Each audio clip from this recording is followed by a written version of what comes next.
Ryan Deiss is, in my opinion, the founder of the digital marketing industry. He started DigitalMarketer.com, trained over 120,000 marketers, and now he has a portfolio of companies that does $250 million a year in revenue. He specializes in helping founders scale their companies without scaling themselves. So what we find is that the problem with most of the playbooks for management, growth, scale, that kind of thing, don't really apply very well to e-commerce companies or really just kind of like internet companies in general. So what I'm going to dig into with Ryan today is how to apply the principles of scaling any kind of company, specifically to e-commerce companies. I'm John Coyle. I have helped walk around 10 brands from 7 to 8 and 8 to 9 figures over the last 5 years. This is the checkout where we answer your business growth and marketing questions. Let's get into it. Let's do it. Yeah. Okay. So I optimize for value per minute. All right. On the show. So we're just going to get right into the first question that we had from somebody. This person knew you were coming on too. I have a little more context on them if you want to ask it. Okay. All right. I have an e-commerce brand. I tried implementing EOS when I started to hire people, but I didn't feel like it took. Was this a skill issue or does EOS not work for e-com brands that run remote teams? Maybe we start by saying what EOS is. Yeah, EOS, Entrepreneurial Operating System, based on a book, Traction, written by Gino Wickman, which a lot of people think that, I hate them because we're technically competitors with them. I think Gino is awesome. My problem with most of the operating system frameworks out there is they're really this is how you set goals and this is how you do meetings. And what they have is they have an operating system and they force you to shove your business into their operating system. Okay. And usually it doesn't work. That's been my experience. It didn't work for me. The reason we built our own setup is because it didn't work for us either. So what we found is you have to start with the company and what the company does to create value in the marketplace, which is ultimately comes down to two things.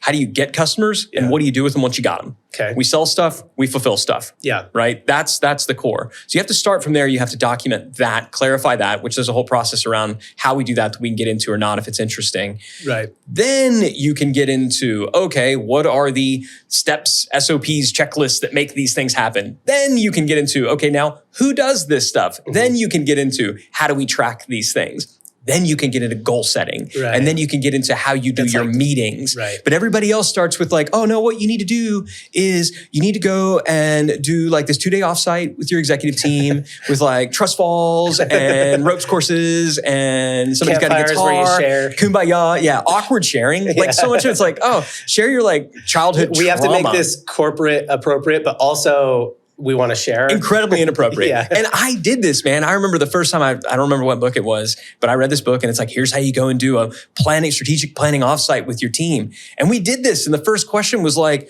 what's something that, somebody doesn't know about you? And man, people got dark. Yeah. We spent the entire time just unpacking childhood trauma and got no work done. Right. This is what a lot of the things I would tell you to do. You just feel worse, like if you have to give those people a bad review. You're like, look, I know you're dealing with trauma. I know you got issues. I know your dad didn't approve of you, but also I don't approve of you. So, but it all starts with like, what are your goals? Yeah. Then we're going to work backwards and what are the things you need to do to achieve these goals and blah, blah, blah. The customer doesn't care about your goals. Right. They just don't. Your business is going to live or die based on the value that you provide. So step number 1 is to answer that question. How do customers happen? Yeah. What do we do with them once we got them? Yeah. You build your operating system around that. And that's not the way that EM work. They all start backwards. I want to give because I do have some context on this person. So I want to give a live example for them in a second. But first, I want to push back on something you said a little bit. Yeah, do it. You said like a lot of times we read these operating systems and then we try and fit our business to the operating system whole, right? And but I also can as you said that, I was thinking of a handful of different operating systems I've read or used that I'm like, that was actually incredibly helpful for me or whatever business I was running at the time. One of them being Profit First. Yeah. Another being we might have to cut this because I can't remember it. Scaling Up. Michael Hyatt's program. Best Year Ever. No, sorry, editor, cut it. I can't remember now. It's going to bug me. But yeah, they have like an operating and journaling system. It's similar. It's like EOS Lite, really. But Full Focus. Yes, it's the Full Focus system. Yeah, Full Focus. I use it. Love it. So the Full Focus system, which maybe is a little bit more of a personal management system than a company management system. Yeah. I guess you can manage your team that way. But, all right, editor, you can leave it in now. Crushed it. We talked to the editor. The audience knows the editor. Yeah. Good job, Trevor. Good job. I don't know if that's the editor's name. It's going to be Trevor. I renamed him for the power. Yeah. So I do think there are some systems where it's like, I have been like, okay, well, I don't do that now. I did fit myself into the whole of the system, and it was like, oh yeah, that helped. It was painful, but I came out on the other side better because of that. So that does happen, at least in my experience, and it sounds like in your experience as well. Absolutely. Anything's better than nothing. Okay. So starting from an existing frameworks is a great place to start. And that's why I said, I think EOS and these other things can be a great place to start. We've just found, and it sounds like what your friend found as well, is they don't scale with companies very often. And not every system is going to be right for everybody. Right. And so I don't think that our system is necessarily perfect for everybody. Mm-hmm. We found that it's more right for most than others because it's just more flexible in the way that it works. Because we start with how the business works, we build the operating system around it, as opposed to saying, this is how you run your business, change everything in your business to work within it. Right. I just don't think that's how entrepreneurs work. Right. Most entrepreneurs, we have been successful because we have shaped the world around us to our will. And so I needed a system and a structure that allowed me to do that and facilitate that, as opposed to forcing me to somehow, square peg round hole my business into somebody else's. So your superpower is you're an entrepreneur, which for the most part are like 0 to 1, 0 to 2 people. And then you have to bridge yourself to an operator, right? And which for the most part are not like entrepreneurs. Very, very different set of skills. So what you need to do, the role you have, the skills you have, the playbook from 0 to about $1 million in revenue is fundamentally different than what you need to go from 1 to 10. Yeah. And anybody who thinks it's just more of the same, they've never done it before. Yeah. It is a fundamentally different playbook. You have to be a fundamentally different leader at that level. And I would argue that many of the things that made you great and successful, 0 to $1 million, will hold you back. They won't just hold you back. They will tear you apart. Right. And so changing that is important. And it's one of the reasons why we say, don't even have an operating system until you get to about $1 million in revenue. Yeah. From 0 to 1. All you really have is just like get sales. Dude, just go make money, get sales, figure out what people want. In e-commerce, it might be 2 million. Right. Yeah. Maybe when you're getting up to like $1 million in gross margin or something like that. I do. Yeah. I'm talking to, and I don't mean to sidetrack because I do want to give the live example here, but I do a fair amount of consulting, and there's a brand I'm working with right now that's like, well, how do these companies usually work when he's doing like 3 million? How do these companies usually work? He's got a team. And I'm like, it's at 3 million in e-com, it's like you still. Yeah. And like maybe one other dude or one other lady. Like, you know what I mean? It's like you and one person and maybe a handful of agencies or something like that, like some contractors. But like, you already have to shave off 30-40% of your revenue just to pay the product costs, right? And then you got to probably shave off another 30-40% to give them to Zuckerberg, right? Yeah. Acquisition is going to be 30-40% certainly at that phase. Yeah. So a lot of times it's like, I always tell people you got to reframe e-com. 5 million is not that much, right? Like, 5 million is about when you'll start making decent money as a founder, 5 to 10 million. And if you want to make like really good money, it's beyond that. You're kind of like poor till you're rich in e-com. You know what I mean? Yeah. And every business, I'll tell you, 3 to 4 million sucks. Yeah. I've been in every business you could be in. Yeah. Service, software, e-commerce, retail. I will tell you, 3 to 4 million in revenue, really 2 to 8 million sucks. That is no man's land. Because you can't afford like great stuff. Bingo. You know what I mean? It's the problems and complexities of an 8-figure business with the cash flow and the margin and the experience of a 7-figure business to support it. It's like you're a cyclist, but you can't afford a really nice bike yet. Yeah. You know what I mean? So you're like, I got an okay bike. Yeah. And that's your team. That's your system. That's everything is like, you can't afford like the best yet. Yeah. And so you got to like try and get by with like patchworking together a team of kind of BC players, you know what I mean? Or maybe you can afford to hire somebody who's really expensive, but not full time, right? Or whatever. So that is what it is. All right, I'll give you the live example for this guy. And I don't know the details of why EOS didn't work, but there is a fair amount of complication in this business. So he has a backpack brand. Yep. They do a lot of licensing and they do a drop every week. So Batman drop, Joker drop, they do a lot of DC. That's why I said those two. Yeah. And they do a drop every week. So logistically, you can imagine that's like a lot. And then, obviously kind of doing what a lot of e-com brands do. So it's a lot of Meta, TikTok. And then they're also kind of like built like, it might just be that he's doing too much, but he's like trying to be like, how often should we go live on TikTok more? So he's trying to do more like TikTok lives. He's trying to scale Meta. He's trying to scale all of his ad channels. And then he's also running this like fairly complicated drop model business, which it's done well. Like they've gotten far, but it adds a lot of logistical complication because they have to design all those bags. They have to get it approved with the licensing partner. They have to have lead times with the manufacturer, all that stuff. I can tell you why EOS doesn't help with that specific problem, because it doesn't speak to the actual, what are our processes for doing these things necessarily? What do we do to create the output? Correct. Right. Every business does. I simply said two things. It's really three. Mm-hmm. We make stuff, we sell the stuff we made, we fulfill the stuff we sold. And if you're in e-commerce, the making of the stuff, sourcing, merchandising, all of that is where a significant part of your value creation engine rests. Yep. Now, if for founders of e-commerce companies, they just do this. It just happens. Yep, it all lives in their brain. It just lives in their brain. And so what we have to, and probably that first drop that he did, he was like, I got an idea, let's do a drop. And it worked. He's like, that worked, let's do another one. Let's do another one. Yeah, now they're deep into these licensing deals and doing them every week. Right. Yeah. So what I would do is I would want to go to this person. I'd want to say, okay, you're going to do a drop. A drop is your growth engine. Mm-hmm. This is how customers happen for your business, is you're going to do a drop. But probably before you do the drop, you got to know what you're dropping. Mm-hmm. That's your innovation engine. Yeah. Right. So how do you go about coming up with these ideas? How do you know what you're going to license? How do you think about packaging? What is the starting point of that? Every single process has a starting point and an ending point. Right. And so I want to know, what's the starting point? What is the triggering event that causes you from an innovation perspective to come up with this idea that you're going to do for a drop? So let's say we close a licensing deal with on some IP, call it whatever, Harry Potter. We close the licensing deal on Harry Potter. All right, we got to do a Harry Potter drop now. So that's a triggering event for we're going to at some point do a Harry Potter drop. Licensing deal signed. Cool. Mm-hmm. Then what? Yeah, then we got to move into designing. And so he has designers that do product design, right? Love it. Then we move into designing. Yep. And so if I'm working with this person, mm-hmm. I've got a whiteboard and I got a big old pad of sticky notes. Literally saying then this. Licensing deal signed, sticky note, boom. Mm-hmm. Then what? Well, then we're going to figure out the core design package. Okay, design package thing. Then what?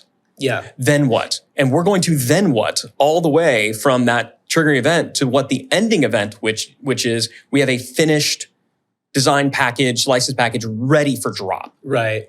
And this just made me realize that so much of, my main gig is in-house at a brand, but so much of why people want to consult with me and why is because I pull stuff out of their brain that they didn't know was in there. And as we were doing this is a common thing that happens. It is as we were doing this, what I realized is I was like, well, licensing deal closing isn't a triggering. It's a triggering event, but you have to do all the things to close. What happened? I was going to go back to that. Right. Figuring out the scope of these respective value engines. Mm-hmm. That's step one. And most people don't actually know where it starts and where it ends. Right. And if you don't know where it starts and you don't know where it ends, you can't figure out the stuff that happens in the middle. Mm-hmm. And so that's where it begins, is how do we visualize that value flow from an innovation perspective? That's where it begins. Then we can get into, okay, once we have this thing ready, so now what's our process for doing a drop? Mm-hmm. What starts that? Typically, a growth engine is going to pick up where an innovation engine left off. Okay. A fulfillment engine is going to pick up. So the innovation engine was designing the product, getting the product approved by who has Harry Potter? Warner? I don't know. Whoever has Harry Potter, right? The Harry Potter folks approve, and we're like, cool, we're going to make those designs, send them to the manufacturer, and then that's where you'd say kind of the handoff point would be to growth engine or somewhere right there. And so now it's great, we've got something to sell. Mm-hmm. Now what? What is the triggering event for our growth engine? Well, is it we're going to send email to our list? Is it we're going to post a series of ads? Mm-hmm. And again, now we go about mapping that as well.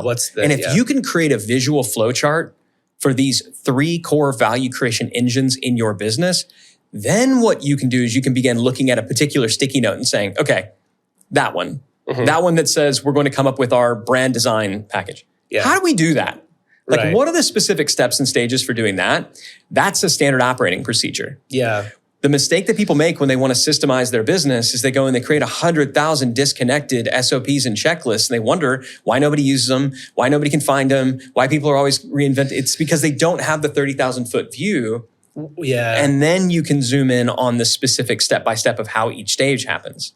Then you can ask the question, who does this? What about this? Yeah. That's how you build your team. Well, most organizations, really probably all level, local business, I'm just thinking about even local businesses and stuff like that. A lot of organizational knowledge lives inside individuals, not inside the organization. 1000%. It's all tribal. And so Right. when you get to that, you say, okay, how do we do this? I don't know. Who does?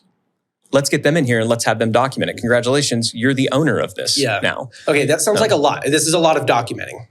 It's actually less than you'd think. Okay. Most businesses that we own and operate, they're going to have, so what I just described there, we call that a value engine. Could be innovation, growth, or fulfillment. Mm-hmm. Innovation, how we make the stuff. Growth, how we sell the stuff. Fulfillment, how we fulfill the stuff. Pretty simple. Mm-hmm. If you're services business, you're heavy on fulfillment and not so heavy on innovation. If you're e-commerce, you're heavier on innovation. Fulfillment's going to look like, I don't know, have somebody take it off a shelf and stick it in a box. Yeah, a lot of times somebody else does the fulfillment for you anyway. Correct. Yeah, but a 3PL or whatever. Right, but what you may want factored in there is like, what's your follow-up to try to get reviews and all that? Yeah. That's a function of your fulfillment engine very often. I think most, so I chose a particularly logistically and operationally complicated e-commerce business to use as an example here. An e-commerce business that's dropping license drops every week that is logistically very that's brutal. Hard, right?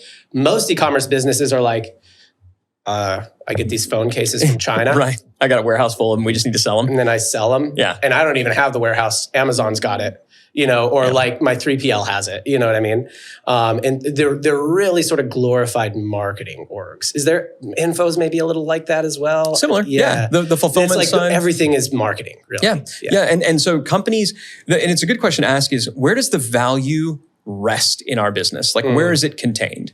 Because it's going to either be on the innovation side, on the growth side, or on the fulfillment side. That's a good point. Yeah. And so being clear on where is it, and the other thing is, as your company scales, frequently it moves. Okay. So just give me an example. You look at a company like, let's look at Apple. Okay.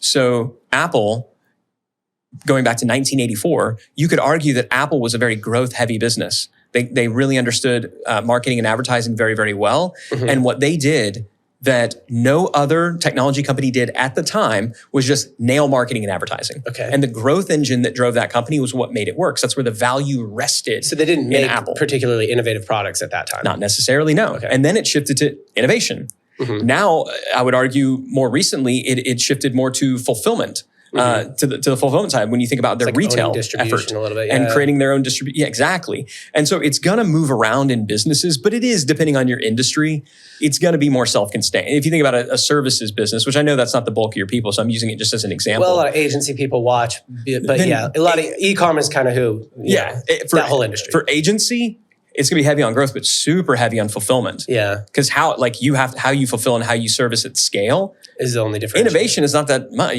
Maybe you know how to do this one thing really well. Right. And now you don't. Somebody else can figure it out soon, though. Right. But that's the point. Now they do. We need to innovate. Yeah. And so, but there are some companies that are driven more by one than the other. All businesses are hard. Yeah. Figuring out what is our hard, mapping that, documenting that. Well, it would make it so hard for somebody else to do this business. Yeah. And what makes it easy for us because we have better systems in place. All right. Let's talk AI tools, but with email. There's a lot of AI tools out there. Every single platform is telling you, hey, we rolled out an AI tool, which is awesome, but sometimes it can mean nothing. So one of the things I love about working with Attentive is not only do they present AI tools and let you know when they're available, but for us, they walk you through them. You get to do a trial. You get to see if it's even working before you sign up. And at the end of the day, it almost feels like there's no added cost to adding these tools.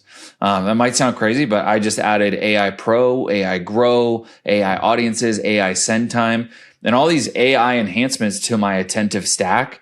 And it's been incredible. Like, we use Attentive. I'm not just writing for Attentive because we use it. There's other platforms out there, but these tools are insane. Outside of time-specific launches, we're always using AI Send Time. If I'm sending an emotional email about fatherhood and some things we've been going through, or resources to help dads, or just a general update on what's going on with the brand, I want that message to get to my supporters and customers at the time that is best for them. If I select, 10 a.m. PST, then maybe that's a bad time for somebody to open an email. AI Send Time is helping me with that. If you haven't yet, get Attentive because it's awesome. email and SMS in just one place. And then check out their AI tools. You don't have to just jump in, get a 60-day trial or whatever trial they offer you. They'll prove out that they work. And from there, have fun. If you're tired of optimizing your business for vanity metrics like revenue, and you want to start tracking the actual profit of your business, then you need IntelliGems. If you're only testing to improve the conversion rate on your website, and that's all you care about, then you're probably losing money, because the only metric that actually matters is a metric called GPPV, gross profit per visitor. Remember it, put it in your brain, stick it in there, GPPV. Here's my point. You could double your conversion rate tomorrow. You could probably triple your conversion rate tomorrow. All you have to do is just give all your products away for free. Give all your products away for a loss. You pay $5 for the widget, sell it for $3. I bet you freaking 10x your conversion rate. But you'll also go bankrupt. You won't make any money doing this. So the truth is, you can have a worse conversion rate, but make more money. Here's an example.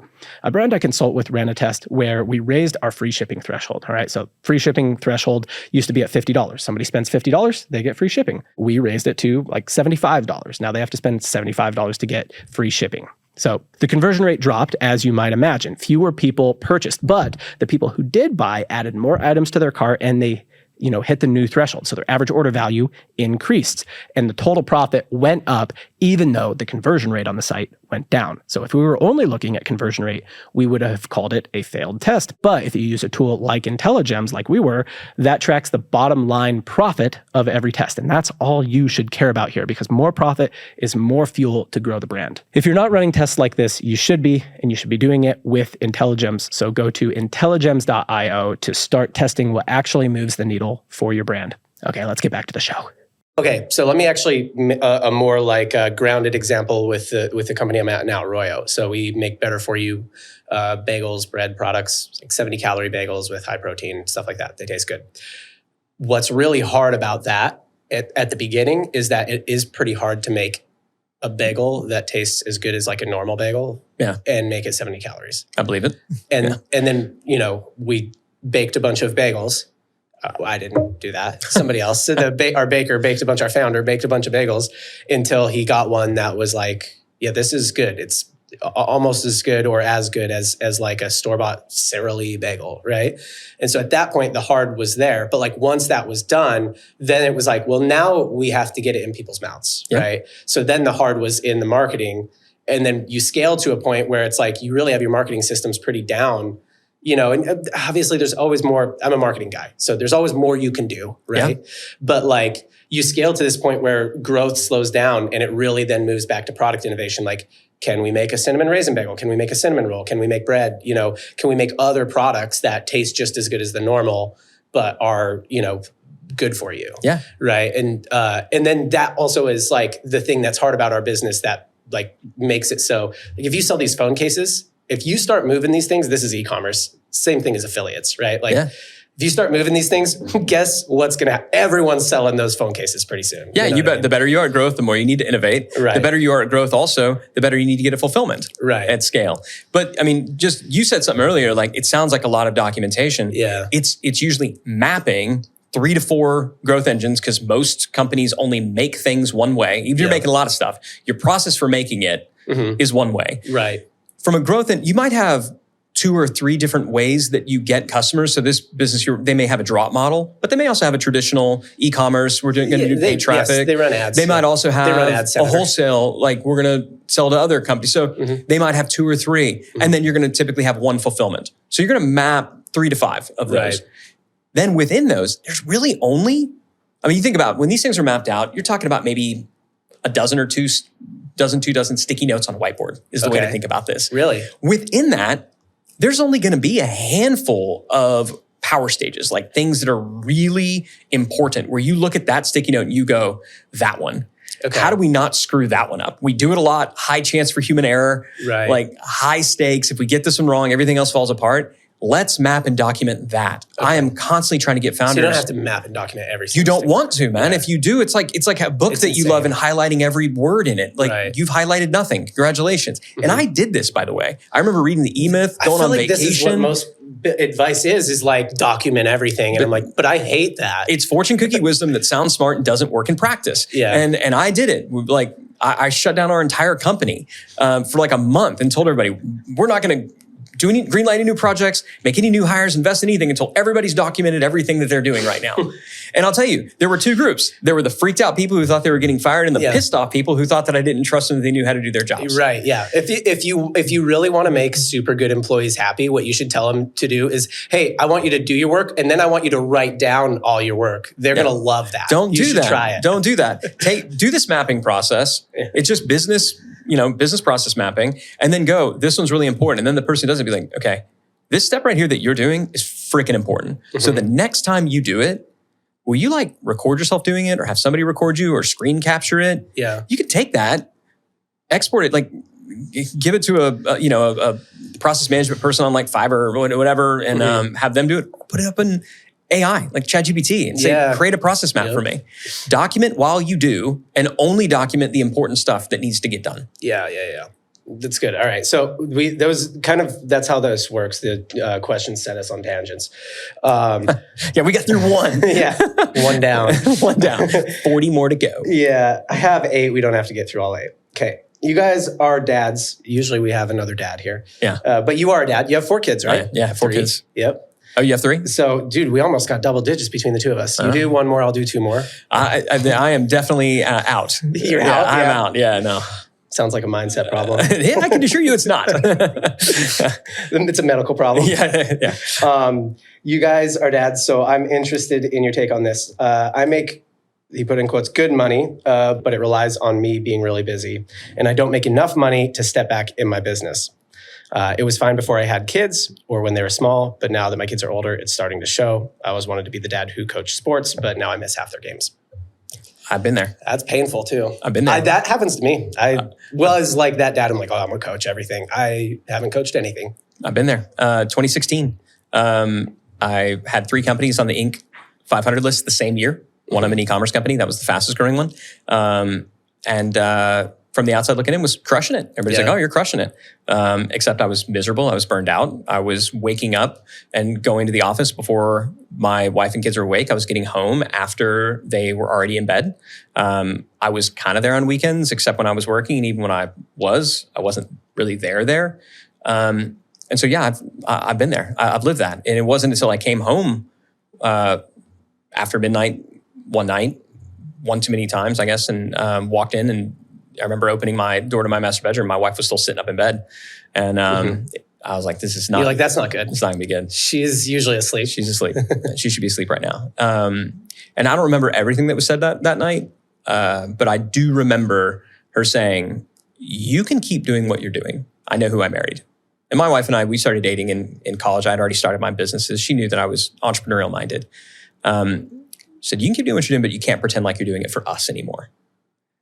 And that gutted me. I didn't have an answer to that.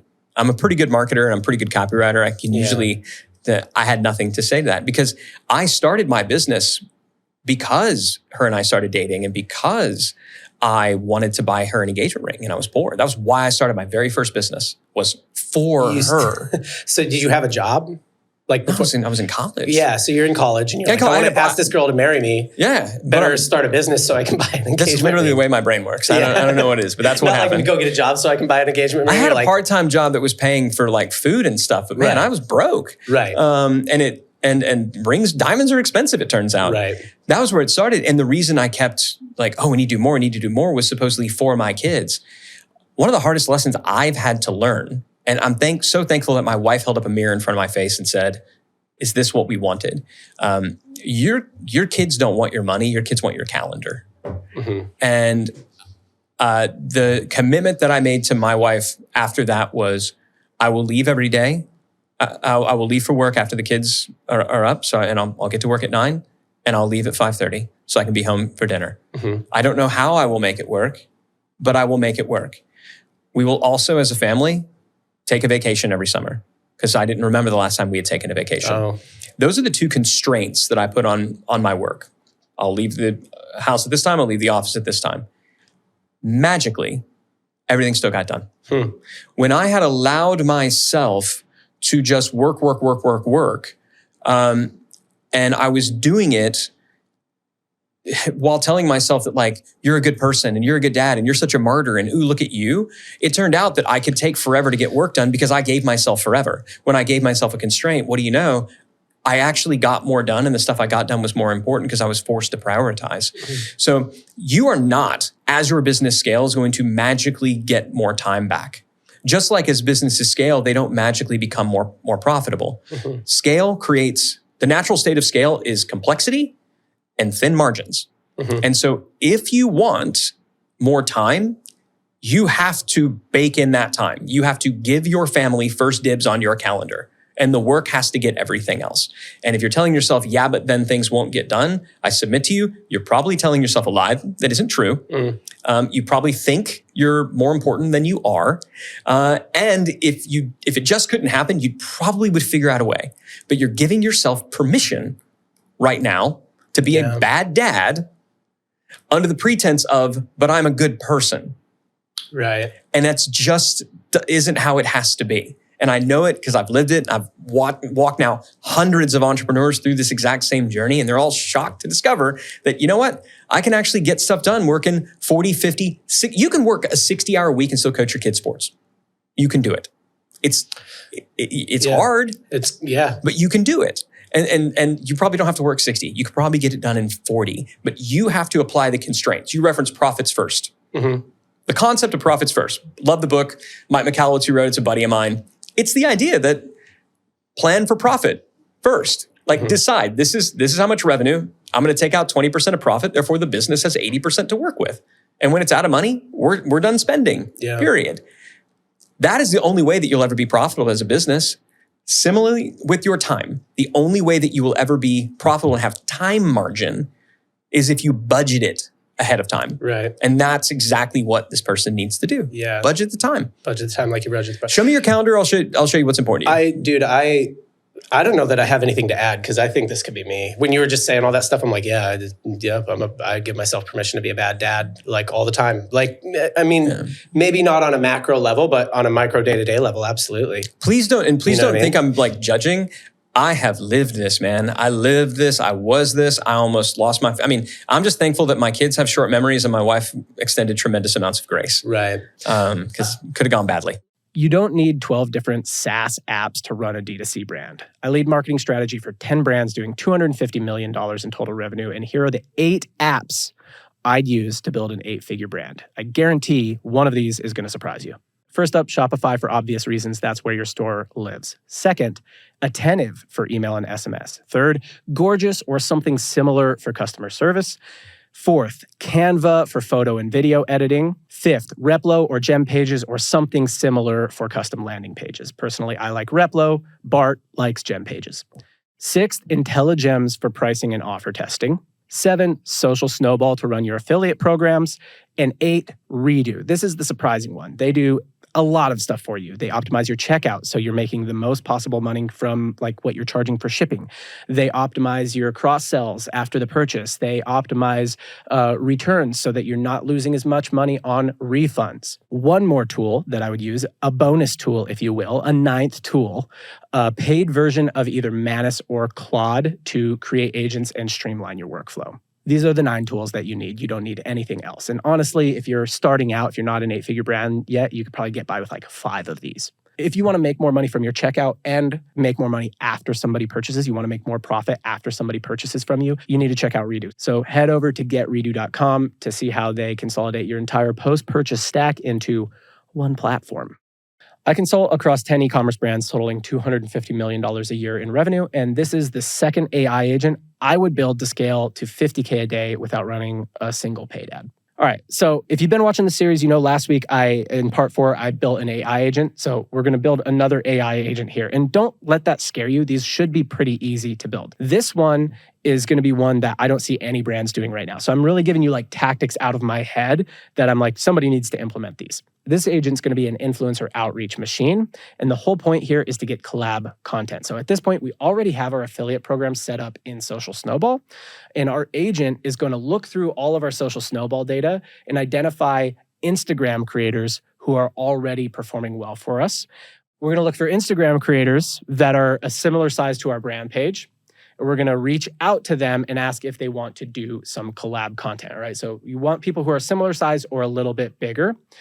The agent is going to handle the back and forth. It's going to help brainstorm the content, and it's going to work with the content team, even if that's just you, to line up the production schedule so you can create all this collab content at scale with multiple different Instagram creators.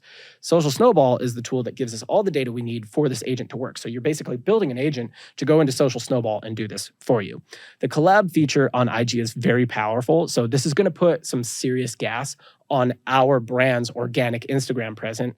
This is going to put some serious gas on our brand's organic Instagram presence by continuously leveling up these partnerships. So you're at 20K, you're working with people who are 18 to 25K. You get to 25, you're working with people who are 25 to 35K. You see how that snowballs and makes your brand bigger and bigger and makes it so you can partner with bigger and bigger Instagram collaborators. If you want to see an example of this, you can check out the brand that I run marketing for, Royo. It's at Eat Royo on Instagram. You can see that all of our organic content is collab content. We basically only collaborate with recipe creators, and that's our whole organic Instagram presence, and it drives a lot of views, and it gives us a lot of warm traffic to retarget with meta ads. If you're not already running an affiliate program using Social Snowball, you should be. So head over to socialsnowball.io and tell them we sent you. All right, let's get back to it. There's 100 clips of people saying stuff like this. You know what I mean? Like, doesn't matter. On your deathbed, it doesn't matter. All that matters is your family, all that.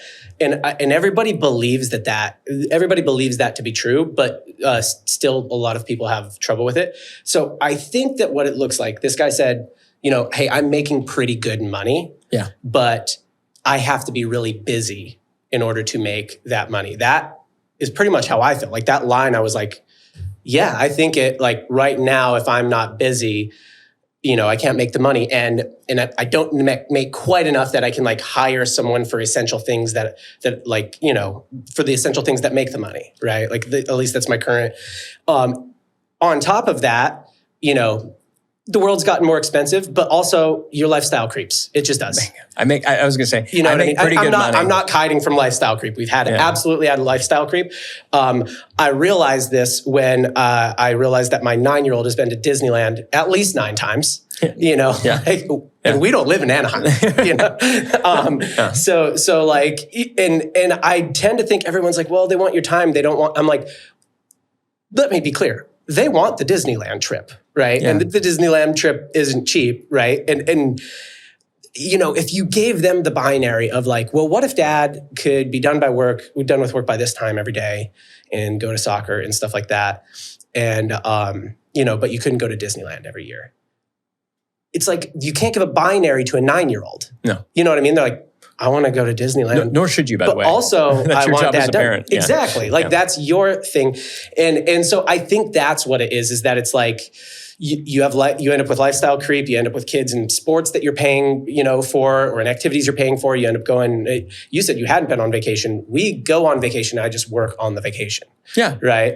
And you end up, in this situation where I'm like, my life overheads are so high. But when you go to vacation, when you go to Disneyland with your kids, are you in the park too, or do you just send them while you're at home? I'll go at night, okay. But to be fair, they are well aware that I am not a fan of walking around in the sun for 10 miles a day. Yeah. So, but you don't just send them, right? And you also don't just go for yourself. For the most part, no. Right. Yeah. So I think those are worthwhile investments because that's giving of your time to them. Right. What we want to do is we want to give them stuff.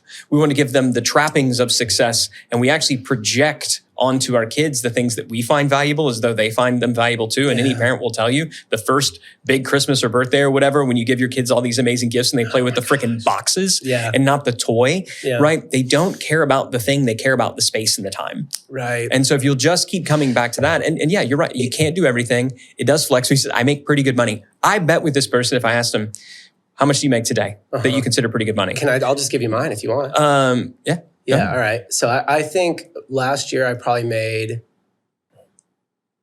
maybe $250,000, $300,000 personal income. This is great. Yeah. So if I'd asked you 10 years ago, oh my God, don't do this. But 10 years ago, me would have been like, what? How can you possibly be spending all this money? Exactly. Yeah. And that's the point, is we use terms like pretty good money. Yeah. And it's like, Yeah, that just keeps moving. And then I would have told 10 years ago, well, there's taxes and things have gotten a bit more expensive. Yeah. But that's the whole thing, right? It's always going to move. Yeah. So at what point are you going to make the decision that these are the things that matter and therefore this is what's enough? Mm-hmm. And it's always going to be balanced and you're never going to get it right. And there are still nights that I work. There's still weeks when I'll work 80 hours because I need to. But you know what? What's the exception and what's the rule? Okay. You establish the rule, and when something is a rule, you're allowed to break it. So do I make it home for dinner every single night? No. Yeah. There are times when stuff happens and I got to work because I got like bills and stuff. It's and you know who point. Gets that? My wife. If that happens once every 10 days, then there's a lot of grace there. Yeah. If it happens once every day, every other day, then you can't come in and be like, sorry. Yeah. Because it's like, what's going to happen tomorrow? You're not sorry. Yeah. And there's also seasons, by the way. There's times in business when you're first getting started where you're going to have to put in more time. Yeah. I get that. But at some point, if you're like 5 years into this thing and the business is now doing $5 million a year and you're still working the same as you were when it was doing 500K, that is a systems issue. That's a prioritization issue. Yeah. This is not going to be fixed and it's not going to be improved when the business gets bigger. Do you think it will get worse? I think what happens, and I do want to get to the tactical here. I don't want to just be in too much in the woo-woo, but like, do you know what I think happens is you start a business because you want time and financial freedom, right? And I'm like, I'm a weird version of this where it's like, I'll go from like, oh, I have a business, I sold it, and then I go take a job somewhere, and then I start another business or whatever. But that's most people. Unless they're like a Silicon Valley like tech founder that wants to change the world. Most people start a business because they want some form of time and financial freedom. They don't want somebody to be the boss. They don't want to show up at work and be able to get fired. You want more. Right.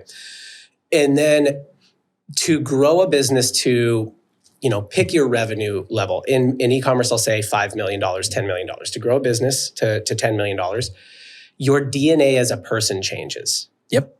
Does that make sense? It does. When I say that, I don't know how to say that in like more observable language. You know what I mean? You have to die to who you were and become something fundamentally new. Right. And the best analogy that I've ever, that kind of made sense in my head, is you have to go from being the most valuable player on the field. That's what's going to get this thing going. You're the most valuable player on the field. You're the one doing everything, to the coach on the sidelines. Yeah. And the thing about coaches is coaches never take the field. And then eventually, and this is what really screws a lot of people up, eventually, you got to take your seat in the luxury box, in the owner's box. Yeah. But all of these are significant identity shifts, job description shifts. And if you don't make them intentionally, willingly, and joyfully, you're going to be stuck. Yeah. Let me clarify it now, because I think that helped. All right. So you started out as like a normal guy who kind of like a normal person who wanted to coach their kids' soccer team, right? And you're like, well, I want to have this business so I have time and financial freedom to be able to do that. And then in the course of creating a business that created, some form of like making good money for you, your DNA had to change into the type of person who could do that. Yeah. You're no longer a normal. Right. You're now You're not a civil. You're no longer a civilian. You're no longer a civilian. Yeah. Exactly. And that happened to you. You actually didn't get a choice in that if you got the success that you wanted. Correct. Right. That just happened over time slowly. And I think what you're saying is like, now you have to make the intentional decision to change your DNA again to a coach. That's exactly and it. then to an owner. Exactly it. If you don't, you will stay in that. And the moment for me, that state is the natural state. That's the entropic state or whatever. It's your new normal. And when my wife held up the mirror and was like, is this what we wanted? Because I kept telling them, I'm doing it for them, I'm doing it for them. And she said, then stop doing it for us, because we just want you. Right. What if we don't take the vacation? What if we don't? Yeah. We're not taking them anyway. Right. Like there has to come a point. And look, obviously you're also failing if your family is in a gutter somewhere. Sure. So I'm not suggesting, no, and that's why I'm saying you're not going to just nail it perfectly, but you do have to establish default settings, and you have to be intentional about identity. And if you will establish default settings with your calendar and with your wallet, show me your calendar, show me your wallet, I'll show you the things that matter to you. Yeah. It's really simple. If you establish default settings there, priorities there, and then you think about your identity. Who am I? I'm no longer a founder. Right. I'm now a CEO. Right. I'm no longer a CEO. I'm now an executive board member. Whatever you need to do, change your title, like do some sort of you set physical limitations in place. I think men do well with that. This is a guy who asked because he said we're dads. I have physical limitations on my calendar. I stop here, leave here, and people know they can't schedule meetings there. Can you, I can't. Yep. Sorry. Like literally think of your title as the thing on the back of your jersey, right? Yeah. Like it used to say founder. That you got to wipe that off and put CEO on. I literally right? rewrote my job description, and I rewrite my job description about every 2 years. I fire myself from the old job, I hire myself into the new one. One more thing. If you're running an e-commerce brand right now, doing somewhere between 1 million and 10 million, and you're stuck on something specific, whether it's your margins or your ad spend, your team structure, whatever it is, I do a limited number of consulting calls. It's just you and me going through your numbers and figuring out what to fix. There's a link in the description if you want to see if it's a fit. I don't know what triggered the person to ask this question, but I think there are moments like you had a moment, right, where your wife was sitting up. I had a moment the other week where my daughter is starting to take soccer pretty seriously, and it's pretty clear that, like she wants to get better. And I know some stuff she needs to do to get better, but I can't do it with her because I'm too busy. You know what I mean? And I'm like, I've always said, like, I love sports. I played sports as a kid. If I have kids who like want to take sports seriously, like I love that. I want to work with them. I want to, and I'm like, oh, now I can't because I'm too busy. And like, I know what it takes to be good at sports. Like you got to just have the ball at your feet all the time. Right. And like, now I can't do that with her because I'm like too busy. So I think there's like moments, right? And there's probably certain ages your kids hit where those moments are more likely to hit. So don't ignore them is probably, if you're asking this question, don't ignore them. I don't know. That's the best advice I have. It seems like you've been able to like kind of get through it a little I'm just better. older, dude. I got 4 kids and my youngest is 14. My oldest is 20. Here's what I'll tell you. If you're saying I can't, I want you to rephrase that and say, I'm not willing to. I won't. My business Sounds like a mindset problem. My business is more important than my kid. That's the reality. Yeah. That's what you're saying. Making money is more in important this than my moment, kid, yeah. this business and what I have to do is more important than my kid. Yeah, and what's crazy is you'll do it for other people's businesses sometimes. Like, right now I'm just working somewhere. And it's why we have to stop saying that we're doing this for other people. We're doing it for ourselves because we're selfish bastards that want to be validated by the thing that we are good at. That's why we're doing it. I want to be the best at this thing. Yeah, we just want to keep doing the thing that we're really good at and that makes us feel like we're such a good person. If you will flip it and say, no, I'm kind of an asshole, which is what my wife did to me. Right. It's amazing how quickly and what you realize when you stop doing it is the world spins and things are fine. Yeah. It's fine. It still gets done. Yeah. I think I want one more follow-up on this that I'm kind of just interested to ask you at this point. If somebody's with us still, like I feel like they're riding with us. So how involved do you get your wife or your kids with your business, or like how much do they know? Because I feel like sometimes that it's hard to explain to my wife or kids like what the business even is or what I even do or whatever. Like how, but then I've heard some people who are like, my co-host Bart, who has Dad Game. He's like, I sell these hats. And it's like very tangible and they get it and then they like it and get involved and they help him, they used to help him pick and pack orders and stuff like that. Like how do you get your kids or spouse involved at all? Or not at all. Okay. So you don't have to. You don't have to. And my wife and I, that was a question we had. If she'd wanted to be, that's fine. But she didn't really desire it. And I wanted to be able to come home, literally, and not just... I know plenty of married couples. They make it work. They make it work, and it could fine. Wasn't the right fit for us. Again, it goes to being intentional. With my kids, I probably should have gotten more involved than I did. I was always nervous about making them feel like they had to follow in my footsteps. And I wanted them to find their own passions and things. 14, 16, 18, and 20. Okay, so if they got interested now, I'm sure you'd all day. Let's go. Absolutely. But you're just trying not to force interest. I would love. Yeah, I don't want to be that dad that tries to make kids feel like they need to follow in your footsteps kind of thing. Gotcha. All right. So this moves, I think, tails well off that last question. That's this is a more tactical question. What is the first role that a founder should hand off, and what is the last? So the answer is it depends, but I'll give you a specific way to figure it out. All businesses only ever have 2 problems. Demand problem and supply problem. That's it, right? And so you're going to be really, really good at one of those and probably not as good at the other one. And so the first thing you should hand off is the really important thing that you're not good at. Now, what I didn't say to hand off is general operations in the form of a COO or an integrator kind of thing. Don't do that. Do you think that's a big mistake? I think it's a huge mistake. I think people hire EAs or they hire ops. They hire helpers. And what they don't, and they're like, and again, fortune cookie wisdom. What you want to do is you want to look at all the stuff you're doing and draw a line. Like, what's the hourly work that's below this thing, and hire other people to do that. What nobody says is when you hire helpers, while you got rid of a bunch of like simple menial tasks, you inherited a new job called manager. Specifically manager. Managing these helpers who have a million questions. Correct. Managing people who are entry level. They don't know what the heck they're doing. So the very first thing that you should hand off, you're either really good at marketing or you're either really good at the fulfillment, the product side. Whichever one you're not as good at, hire somebody who is better than you at that thing, somebody who you're like, whoa, this person's a pro. I would consider this person, I would work for this person. Got it. I respect them at that level. This will be the most expensive hire you ever make. But as long as this person's not called COO, it's going to be fine. They're going to ROI.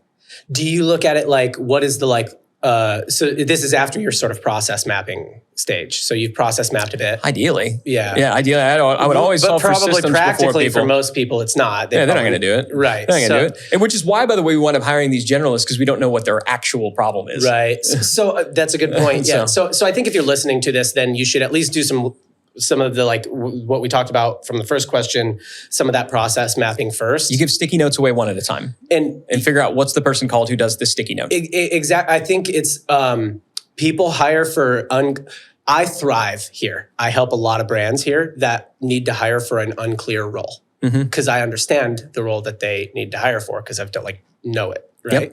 Yep. And I'm very good at helping those e-com brands. And there's revenue levels that they're almost always at. Right. But that as a practice, that's their shortcoming. So they have to now pay me a premium. Yeah, exactly. Because they don't know how to properly define the role and I guess I make my money in that margin. So I guess I'm not complaining. But what I always say is you're trying to hire a head of job or a chief job or something like that, or this sort of generalist job that you want to just take care. You want to take this whole swath of the business and you want them to just take care of it.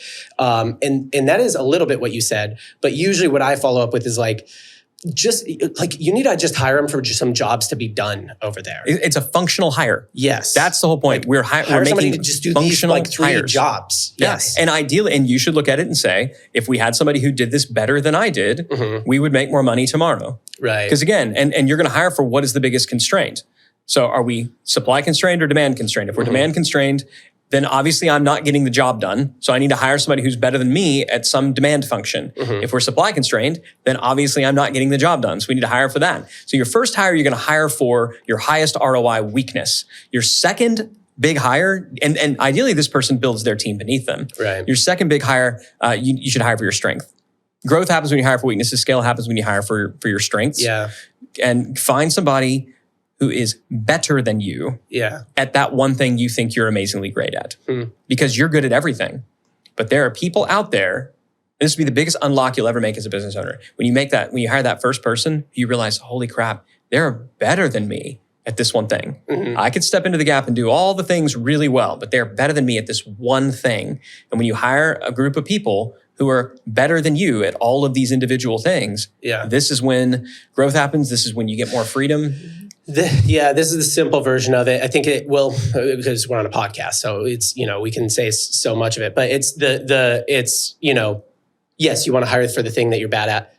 Breaking that down to what's the actual job that they do when they come in the first week? What is the person called who does this thing? Yeah. If you can't define the job title, you don't know the role you need to hire for. Yeah. And now with AI, it's gotten a lot easier because you could literally go to ChatGPT and Claude and say, and Gemini'd actually probably better. Show them a picture of your sticky note board that you made. You could say, I need somebody who does this and this and this and this and this and this and this. What's the role or roles? Because oftentimes we're trying to hire for a unicorn. What's the role or roles that does these things? What are they called for companies in my industry? Here's the other thing. And so you're doing at least 20 million a year and probably 50 million. You're not hiring a C-level person. You're right. Okay. Director, VP. Let's not go C-level yet. Anybody who's an actual C-level is going to look at your little $8 million company and laugh and be like, okay. Yeah. Actual C-level people don't go and work for those companies unless they're heavily funded. They're getting lots of options and tons of upside. Yeah. They got the tap from some investor that said they need to do it. Right. So be crystal clear in that role, hire for those roles. The last thing that you hand off is, it's cheesy and corny, but it's vision. But I would define vision as determining what is the right next thing for your business. Your job as the CEO is to figure out where is the constraint, where's the bottleneck in the business today, and have we allocated appropriate resources to that thing? Then what's coming next? And the better you can get at seeing around corners, and knowing where the next bottleneck is going to be so that you can preemptively unblock that, that's when you have that. At some point, you're going to have a team that they're doing it better than you. Right. Congratulations. That's when you get to step away again. Yeah, then you're you, and you got 17 companies that you don't really need to be that involved in. Yeah. To maybe kind of like put this into some e-com language for people, I think that if you're good at supply side, you're really good. You're like really a product person. You like the product a lot. You're like more of an innovator with the product or whatever. You're just product passionate. You're probably bad at demand side. You're probably bad at marketing. Likely a person, that's actually more simple. It's probably, I think, probably because I'm good at the marketing side. But like, by the time you're hiring somebody, you've had some traction with your marketing, hopefully. So you can just hire people who do that, right? Yeah. So if you've had traction with meta ads, like you can just hire somebody who like does meta ads, right? And there's like other skills around that or whatever. But, or it could be like, usually the titles are something like head of growth or something like that. If you have a few different advertising or marketing channels, those head of growth, VP of growth, growth marketer, that kind of like, that's probably what you're looking for from a title standpoint if you're e-commerce. On the supply side, I don't know the titles as well. But I think there I would define like, what are the actual tasks that this person needs to do? Because like, what I guess I'm saying, I'm trying to clarify this question a little bit more. I see a lot of founders like come in and be like, oh, I just want them to take like this whole swath of the business off of my plate, which is kind of what you said, but it's like, I know it's not what you're saying. Not what I meant at all. Right. Yeah. I know that's not what you mean. So that like, what I'm trying to say is that I'm like, usually though, you need to be able to tell them like on day 1 or day 7 or whatever, like, oh no, here's like a task. Or like a task isn't the right, though. Here's like a process that needs to be done. And here's the points where you need to step into it. And like, you need this to is our value flow. Right. This is how it works. Yes. This is the flow chart of how this thing happens. See that sticky note there? You do that. Yeah. That's what you do. And ideally, here's how you do it. And ideally, these are the metrics that we're looking at to know that you're doing it right. Because scorecards come into that as well. Yeah. We need to be handing off core functions, but people who can manage to objectives, not helpers. And what we do all too often is we're like, I want somebody to do all the stuff that I don't want to do or I'm not that good at. Right. What's that person called? I don't know. A COO, a project manager. And we hire for these generalist roles and these people don't actually know how to do much of anything unless you tell them what to do. And we pay $100,000, $200,000 for what are effectively glorified executive assistants. Yeah. Or we just build this army of virtual assistants who are just waiting to be told what to do, which that's called dispatch. That's a job. Like you don't want, it's a sucky job. Yeah. Or now people are just trying to build an army of AI agents that they have to tell what to do all the time. Right? That doesn't work either. Yeah. Okay, this question sort of tails on that, but I'm going to add like a little bit of a variation to it. So this person's asking, how do you hire for an undefined role? And a good example, they gave a good example. A good example of this in e-commerce right now is TikTok Shop Manager, right? TikTok Shop is like a big channel that's blowing up, but like there's kind of logistically a lot there. It's not just like posting content on TikTok. Like there's ops, there's kind of a lot there. And so they're looking for a TikTok Shop Manager to sort of like manage everything. And the best way that they know how to say it is like, I want you to manage everything. And so much of it is like, well, we got to pull that out of your head and say what it is. But this person's question is like, I don't really know what everything is. And also, I don't know what is realistic to expect from them. What's realistic to expect that they're going to be able to get done all by themselves or what they're going to need another person for. That's their question. Yep. So step number 1 is to actually define a role that exists. Okay. If you can do that. In your company, in your industry. Okay, in your industry. Then what you can do is you can go to, again, Gemini and ChatGPT and Claude. And you could say, I need to hire for this role. This is my business type. This is our revenue level. What should I expect a person who does this role to do? Mm-hmm. And it will list out a job description for you. Okay. Now, what you should do is overlay that with what do I actually need to get done? Which again, to do that, you have to map out your process flows so that you know what you need to get done. Yeah. So that's the thing, is to clearly define the role title and then the job description and the accountability bullets that this person is going to be responsible for. If you cannot find that quickly by looking at ChatGPT, Gemini, Claude, to have that create that for you, you're about to make a big mistake. And you need to do more research on the actual role you need. And usually what I find when we're in this situation is, I'm trying to hire 1 when I need 2 or 3. Right. I'm trying to hire 1, I need 2 or 3. So who would these people typically report to? So we've got to identify the role or roles. That's the critical component. We've got to identify what do these role or roles do? And then does that match with what I need? Then what I want to do is I want to find who are the people who are already doing these things. And ideally, I've got a buddy, I've got somebody in the industry who already has this person on their team. Because what I want to do is I want to go to this person and say, can I talk to your person? I promise I'm not going to poach them.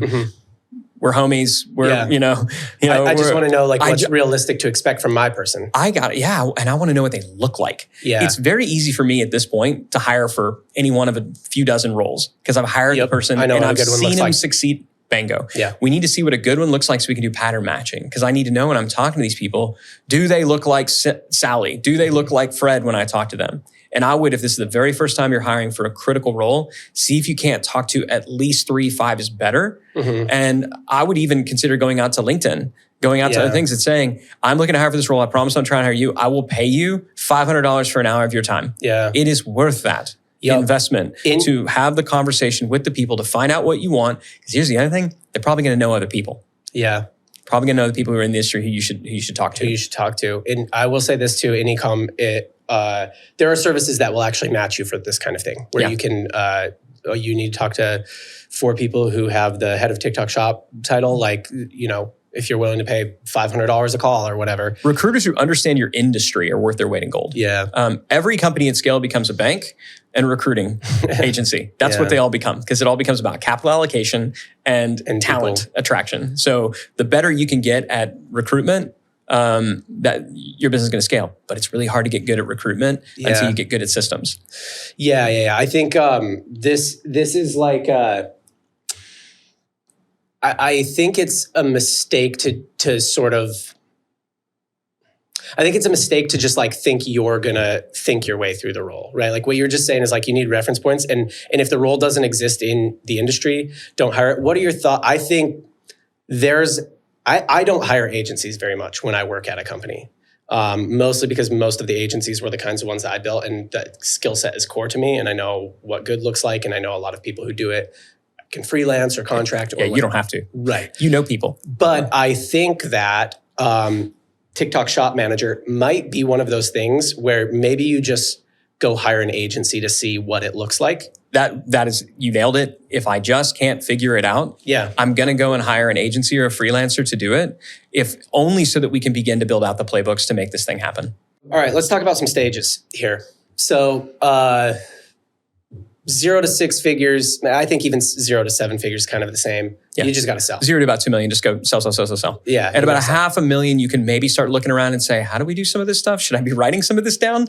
In e-commerce, I would say at $500,000, maybe you should be looking around, maybe documenting. I think that's probably the stage where you should be hiring some agencies to do some things, right? Or outside contractors to do some things. Customer service is a good example for most e-commerce brands that aren't highly technical products. They can kind of outsource a lot of customer service, right? Yep. But yeah, okay. So then let's talk like 2 to 5. What's next stage for you? I think for e-commerce, that's kind of our specific audience. About 2-3 million up to like 6 is sort of a stage. Around 6, you start making decent personal income is what happens.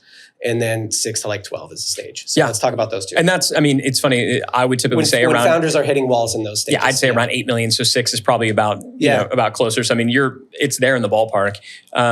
At around 2 million, this is when you need to be really clear on what is the thing that's giving us an edge. Like, what are we really, really, really good at? And make sure that you are just doubling down and owning that thing. Mm-hmm. Do not screw that up. Do not lose that magic. And then whatever you need to do to get the other stuff done, fine. But what I found a lot of business owners do is they go, we need to improve in these other areas. So I'm going to hire somebody to do this thing so that we're not even doing yet. So that I can focus on this new thing. Yeah. And they don't know how to do the new thing. They're not an expert. But this is the mistake we make, because how have we gotten the business to this point? I figured it out. Yeah. I learned to fish. Yeah.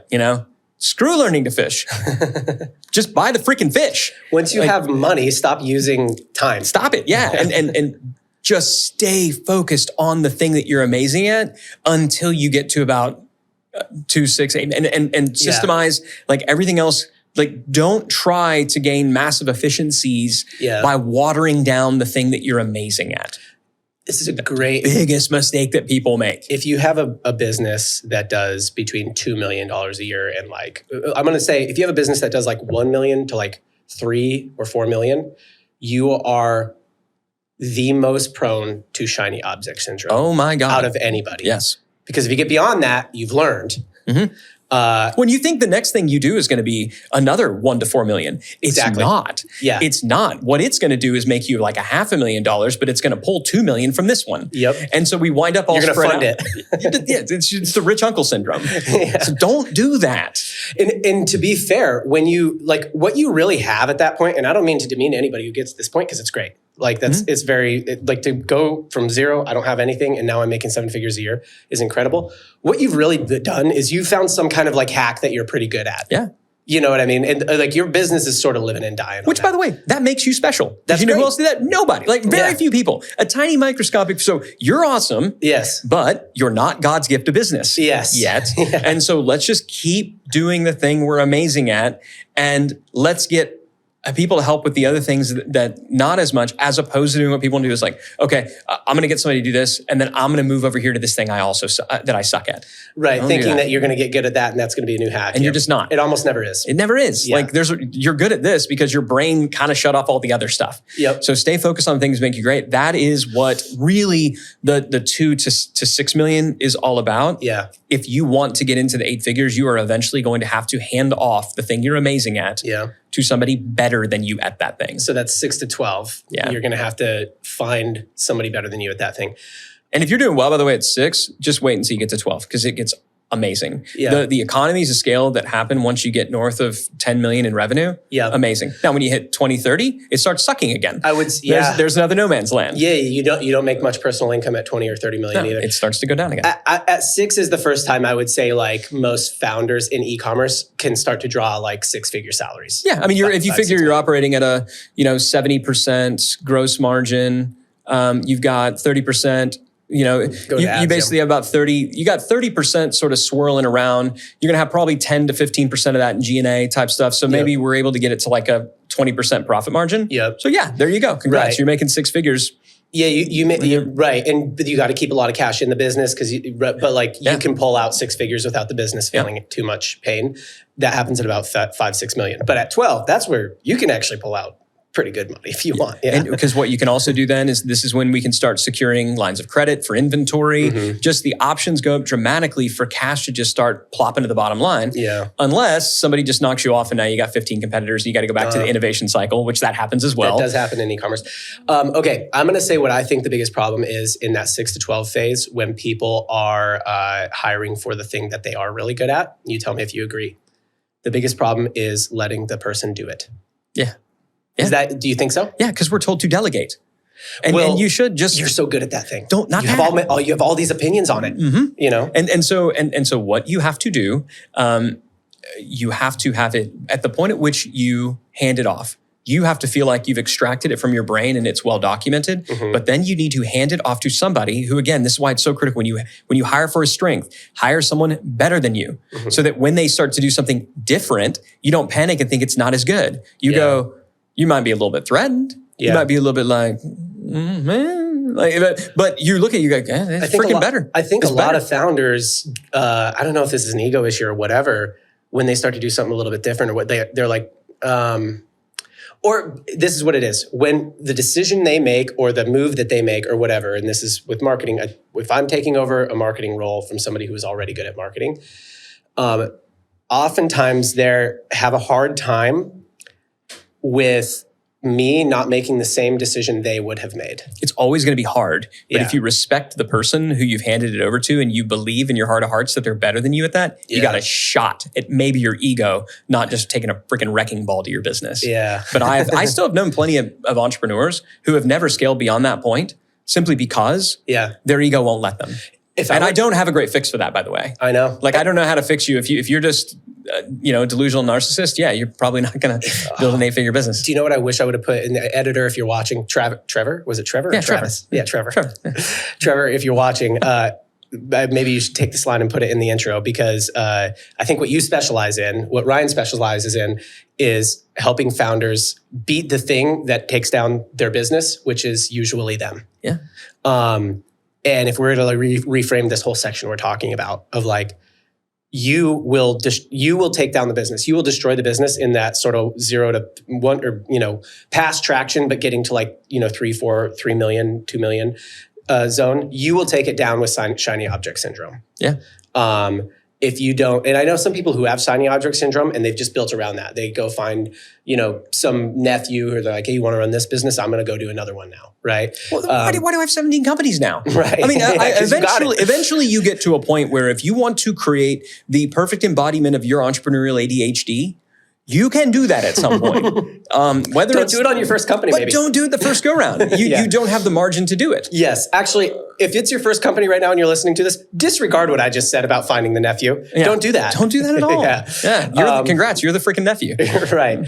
So they will derail it with shiny object syndrome. You will derail it with ego between 6 and 12 million. Yeah. You'll derail it with hiring someone who you thought was better than you, and that's why you hired them, but you won't let them be better than you. Or you won't allow yourself to hire somebody actually better than you.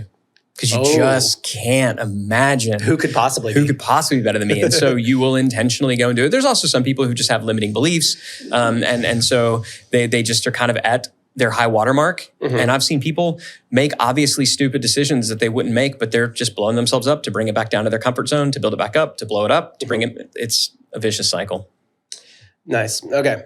And then let's hit one more stage, 12 to 30, which 30 is another resistance band in e-commerce. And it sounds like it is in other businesses as well. Yeah. Where it's like a lot of brands do get to 30 to 40, but that's another plateau level that's common. You have to decide at that point what kind of life do you want, I think. Yeah. If you want to go, if you want to, 100 million is a different kind of thing. It is. Yeah. And you, at that point, you have the raw materials to do it. The playbook doesn't fundamentally change. Right. The stakes change, the complexity changes a little bit, but you have to decide if you want to go back into beast mode, basically, and to guide the company through that phase. You can do it, especially if you've got the right help around you. You can do it. No, don't ever let anybody tell you that you don't have what it takes and you need adult supervision, all this other nonsense. You can do, if you've grown it to that point, you can grow it. You just have to decide if you want to, because you do have at that point a sellable company. Well, so you might want to take some chips off the table. You might want to sell it completely. Or you might want to, you can extract yourself even further and let it run. Yep. Or you might say, no, let's take this thing all the way. What's the framework for making that decision? Let's do that quickly, because this is a small percentage of people who are here, right? I don't know there's a framework to it. I think it's a conversation with the people that matter most to you, and to say, we're going to enter another no man's land, and to do this is probably going to mean, me working 80-hour weeks again for a season. And that season could be 18 to 24 months. Yep. Now, on the other side is this. Does this align with what we want to do? And are you willing to make that sacrifice? But make no mistake, that is going to be a sacrifice. It's just a growth phase. Now, how do you de-risk the sacrifice? Raise capital is one way to do it. When you raise capital, you're pulling the future forward. That's all you're doing. Yeah. You're just pulling the future forward. And so you've got enough stuff going on where you can say, I'm just going to hire for all these people that I'm going to need it, and they're going to pull this sucker up. Yeah. But that's going to cost you equity. That's going to cost you some control. So are you willing to do that? So when you say you're pulling the future forward, what you mean is you're taking money that you don't have right now to be able to essentially hire higher level roles. Hire people you can't afford. Hire people that you can't afford. Make investments you can't afford to make. So that you don't have to be the person in those roles. Yeah, I mean, now all of a sudden, if we're an e-commerce company and maybe we've been spending $200,000 on a month or something, like let's crank it up to 5. Right. And we know that we're going to be, from a cash flow perspective, going backwards, but we want to pull this future forward. We don't want to just ramp slowly. You're still going to have, if you go from 200 to 500,000 in a month, you're screwed. Yes. Algorithmically, but you know that. But still, you could do it faster if you're spending other people's money as opposed to customers' profit that's coming through. Yeah. So that's a way to shortcut the pain, as opposed to walking through it yourself. So you can raise capital, put it in, hold control. You can sell completely and just say, this is somebody else's problem now. Yeah. And go minority, advise, and just take chips off the table. You can do a combination. So you can take growth equity, growth capital. And when you take growth capital, what you're doing is money is coming in. Some of it's going in your pocket. Some of it's going to go into the company to fund it. You kind of get the best of both worlds.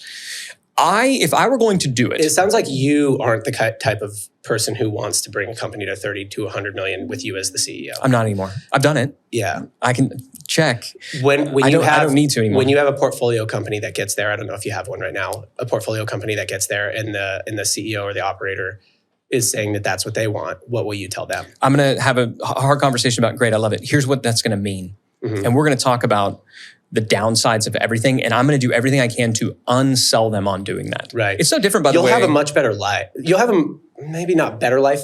It depends how you feel defined better. You might have like a much less stressful and very satisfying life. You'll have a lot of money if you just kind of like let it slow grow at its natural rate. If you've got a business that's doing a couple $1 million in EBITDA a year, Yeah. you could probably sell that thing for, 10, 15, 20 million bucks. Right. Put it in your pocket. For most, that's enough. Like that's a lot. That's the last dollar you ever need to earn. You're probably good. Yep. Right. And so my question is, then why do we want to keep doing it? What's got you excited? Mm-hmm. When somebody comes to work for the company at a higher level, my job, if I'm the last person to do it, is to try to unsell them on taking that role. I want to tell them all the worst things about working at this company because I want them to know what they're going into. Same thing if I'm talking to one of our portfolio company CEOs. I want to unsell them on what their new job is going to be. And if they're still like, I want to do it, it's like, cool, then let's go. But does it make sense? When I did do it in the past, we always took some chips off the table. I like to de-risk. You sell some equity. Yeah, we'll usually go to a growth capital company. There's a lot of them out there. And you'd sell them typically a minority stake. Sometimes it's a majority, but you still have a really good chunk. Mm-hmm. So you might sell 30% of the company and you might take half of that and put it in your pocket, and the other half goes into the company as right. And then the way that they get paid is either in an exit event or in profit distributions. Correct. Yeah, they're on the cap table now. They're basically buying a cash flowing asset. Growth equity sits and they get to now. So they're in at a lower valuation, Mm-hmm. and if they can help to scale this thing up to $30-50 million, now this can flip to private equity or to a strategic, and they get all of the gain on that with a lot less. So they're mainly targeting exit events. So you basically want to be saying we're going for an exit event. Of course. Yeah. If you're going to take money from somebody else, you have to, if you take somebody else's money, congratulations, you're going to have an exit event because they're going to want to get paid back. They don't want an annuity. Unless it's just like your uncle or something like that who's like, I want to help you out. If they wanted an annuity, they'd buy a rental property. Correct. You have venture capital, you have private equity. Mm-hmm. In the middle sits growth equity, growth capital. Mm-hmm. And they sort of help to bridge that. Are there strategics there in terms of like sometimes they can help you grow outside of just their money? I'm not really familiar with that. Typically not. I mean, they're going to say that they can, but no. Usually not. But no. Okay. And if you get it, if they're actually helpful, yay. But that's not the reason that you do that. Yeah. All right. I want to close this out with some nerdy marketing talk. Let's do it. Because you're and just again, for anybody who's this deep into it, when you first start getting into like online marketing, digital marketing, there's a lot of like really shitty funnels you could get into. Yeah. A lot of people selling BS, right? And I say all the time that I'm so happy that I got into yours. Oh, thank you. And like you, and this is anyone who actually knows me and watches the show, like I cite you all the time as like, oh yeah, like main person I learned from, at least throughout many of the early years of my digital marketing career was you and DigitalMarketer. Thanks. You and the people there. So amazing business that you built. For years, I tried to be the guy who was like, I'm going to be the guy who builds lead magnet funnels for e-commerce businesses. Mm-hmm. And it's pretty hard because you take away, you filter the traffic down of the people who see the product, right? And so many e-commerce products are like, dude, it's a phone case. You don't need a lead magnet, right? Yeah. I'm curious, you created the lead magnet funnel. Most D2C brands just run straight to a product page. What do you think is like a good, like a better way to sort of like build list, and I see this as like building list, building brand for like physical product companies. So lead magnet. I've wanted to ask you this for so long and it's like less relevant now, but like, how do you do a lead magnet funnel for e-com brand? You don't. We basically never made it work. God knows we tried. I mean, there are certain exceptions, like when we were in the survival and preparedness space, because there's an information bent to that. There's things that you could do. In that space, I had a brand in that space as well that I sold back the shares to my partners.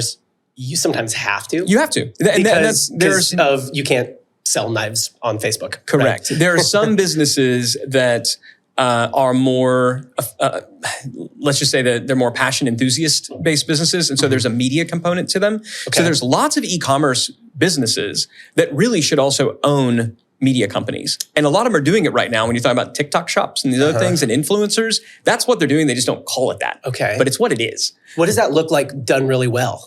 So today, what it looks like done really well is you likely have an embedded influencer network. So you have people who they're not like paid spokespeople, Okay. but they're folks who are actually associated with the brand. They might even be on the payroll.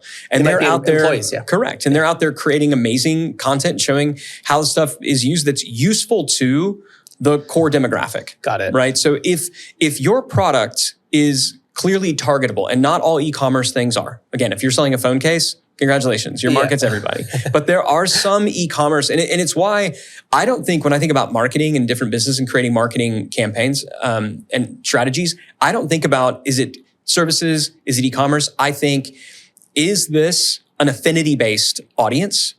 Is this a targetable audience? Like how, and it's a spectrum. Is it an affinity-based audience, or is it a like moment, or is it like a demand? What do we call it? What's the official word? Demand capture and demand generation, right? Yeah, like and so if it's affinity based, if people identify as a something, and because we're a something, we buy this thing, then you can have a content media based of which a lead magnet can be a component of that.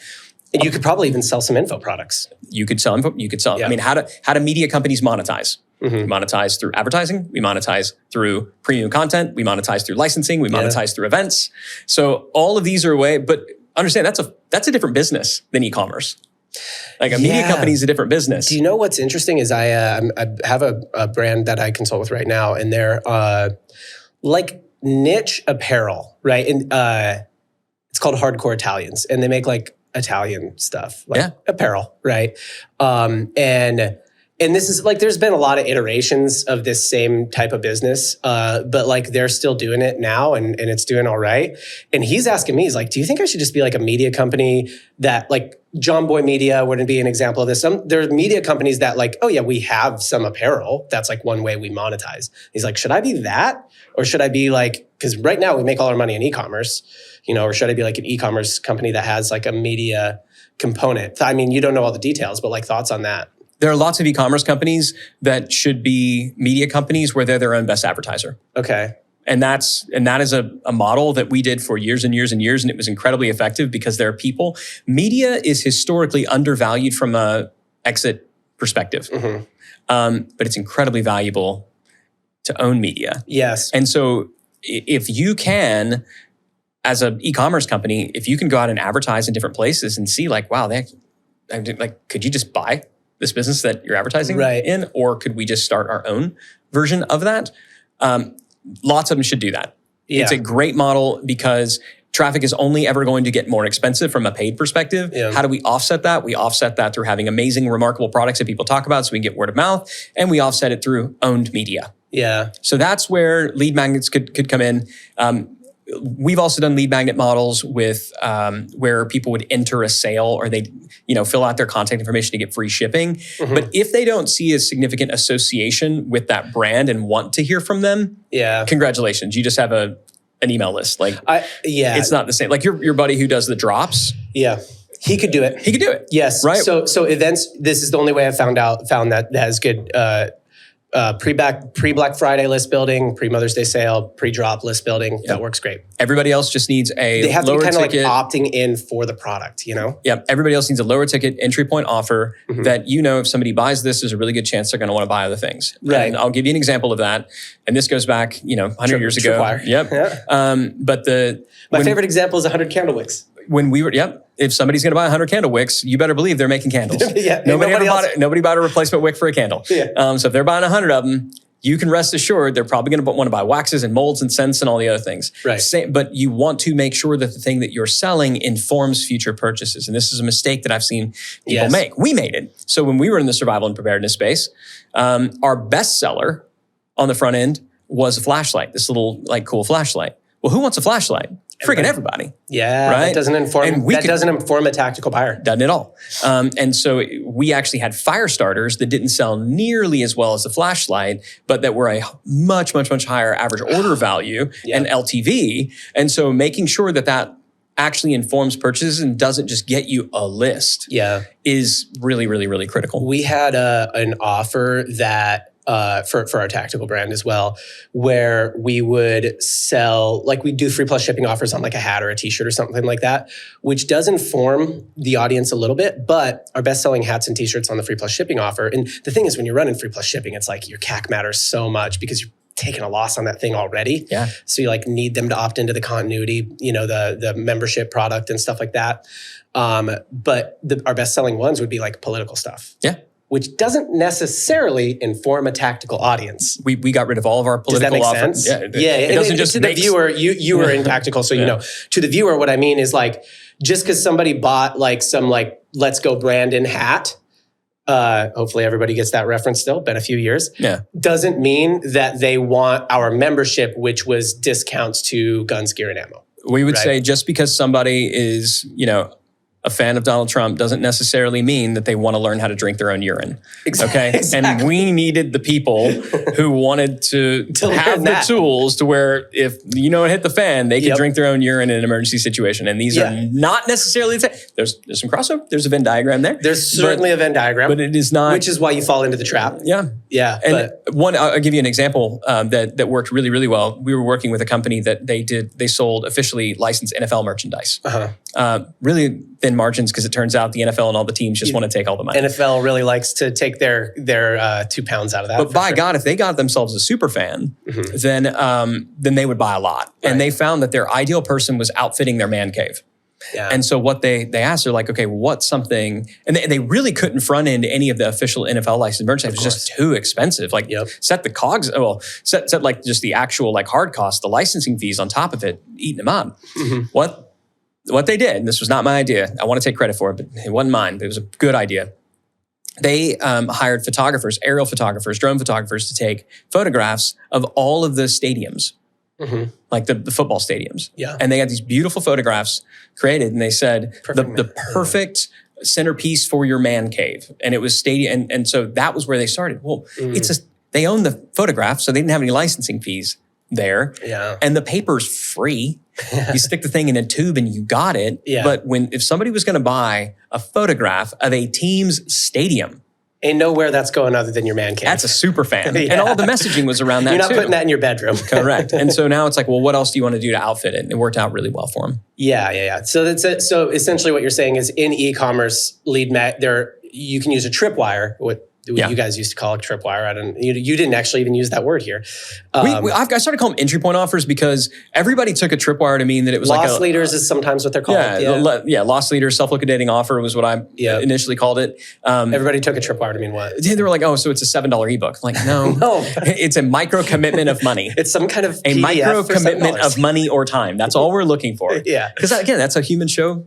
What matters? Right. So those loss leaders, low dollar, like incredible deal type of offers, those can be lead magnets essentially is what you're saying in e-commerce. But otherwise it's like, some checklist or something like that. For the most part, it's not working. I think really if there's like I've seen it work a couple of times where there's some sort of like consultative sell where it's like, oh, we do like a health survey of you and then we like give you all these supplements, or like, you pay for all these, we don't give them to you, you buy them, right? But like we give you this custom supplement stack. I suppose there it could work, but I think the ticket has to be high is probably. Yeah, and typically that's better middle of funnel than top of funnel. Because like, what am I going to get as a result of this? I will be assessed. Right. Isn't that what we all want? Right. Yes. I would really like to be assessed. I've seen that not work more times than I've seen it work. And to your point, I've heard people say like, oh, for high ticket stuff like e-bikes or something like that, which have a weird amount of success selling e-bikes when I had an agency with ads. They'd be like, oh, maybe we do like a buying guide. I'm like, again, pretty middle of funnel. Yeah. You know what I mean? Like you got to already know you want an e-bike to want a buying guide. Right. And also, if you do know you want an e-bike, do you want the brand's buying guide that sells the e-bikes? And do we want to put friction in front of somebody figuring out how to buy? Maybe they just want the e-bike. Maybe we just give them that. Maybe we just give them the guide too while we're at it. Like, here you go. Exactly. Check it out. Why put friction between the buying process? Right. If it's that deep and low intent the offer, funnel. maybe, you know what I mean? A buying Maybe. guide, exit intent offer, but yeah, no, okay. I'm glad you also weren't quite able to figure out how to do lead magnet funnels for e-commerce. Not for lack of trying. Yeah, I tried so much and I couldn't do it. Ryan, I appreciate you being here. Like I said, this feels like a big full circle moment for me. I've looked up to you and what you guys have done for a long time. How do people find you? How do people work with you? I put out all my best stuff on YouTube, so that's where I'm now. I don't sell information anymore. I don't sell courses anymore. So I'm kind of just giving everything away on YouTube or on the different social channels. So if you know how to spell my name, you can find me there. My company where we actually are working with business owners is the Scalable Company, and that's at scalable.co. So if you want to give me money, scalable.co. If you just want free stuff, which is where I would start, just go to YouTube and the other social channels. You'll find me there. If you want guidance in freeing yourself up from the business. And most of the people for our podcast do watch on YouTube. So should be linked down in the description, or you should be able to tap on Ryan from where you are. Cool. Thanks for coming. Thanks, man. Everybody subscribe. Do the things people tell you to do on the platform you're on. All the things. Yeah.